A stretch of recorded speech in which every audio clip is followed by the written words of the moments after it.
जिन्हें सुन सुनकर हम बोलना सीखे हों, उनके सामने बोलने में बड़ा घबराहट होती है। आज मुझे यह अवसर मिला कि जिन सोनिया गांधी जी को हम सुन सुनकर प्रेरित होते थे, आज उनके आशीर्वाद से मैं 85वें महाधिवेशन में बोल रहा हूं। वक्त ऐसा आया है इस देश में अभी,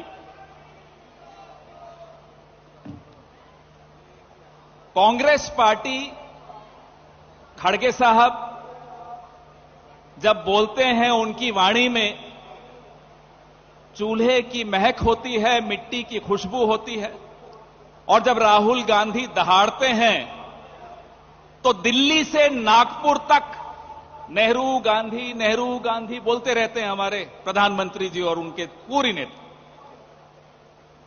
उन्हें समझ ही नहीं आता हुआ क्या, अब जवाब क्या देंगे। सोनिया जी से हम सीखे हैं,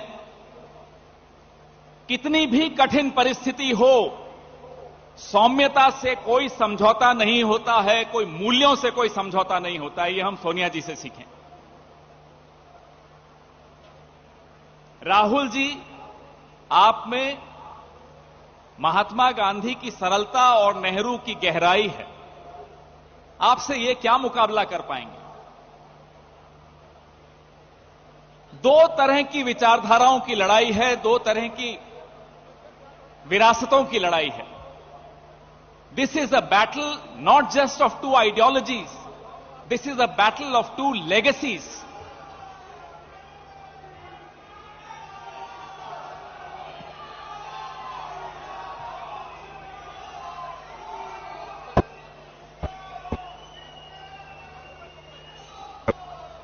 बीजेपी तो जब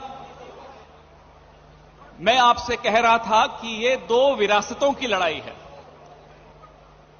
जड़ें जोड़ती हैं और शाखाएं बांटती हैं। हमारी जड़ों से इनको नफरत है, क्योंकि हम जोड़ने की बात करते हैं। हमें इनकी शाखाओं से नफरत नहीं है, लेकिन जो इनकी शाखाएं बांटने का काम करती हैं, उसी को रोकने के लिए राहुल गांधी 4000 किलोमीटर पैदल चले।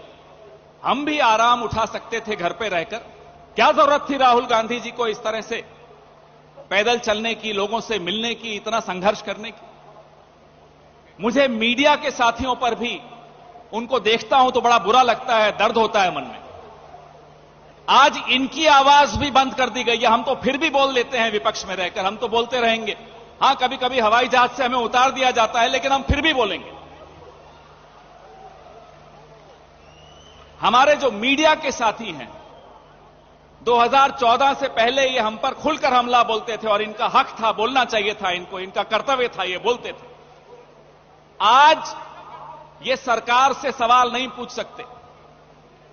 सरकार से पूछना तो छोड़ दीजिए, ये हमसे ही सवाल पूछते हैं। चलिए, आपका स्वागत है, आप हमसे सवाल पूछिए, हमें कोई आपत्ति नहीं है। कल प्रेस वार्ता कर रहा था, मुझसे सवाल पूछा कि राहुल गांधी जी दाढ़ी कब हटाएंगे।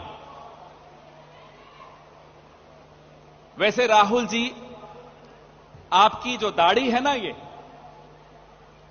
करोड़ों लोगों के संघर्ष की दास्तान इस दाढ़ी में दिखाई देती है, जो आपसे मिले थे भारत जोड़ो यात्रा के दौरान।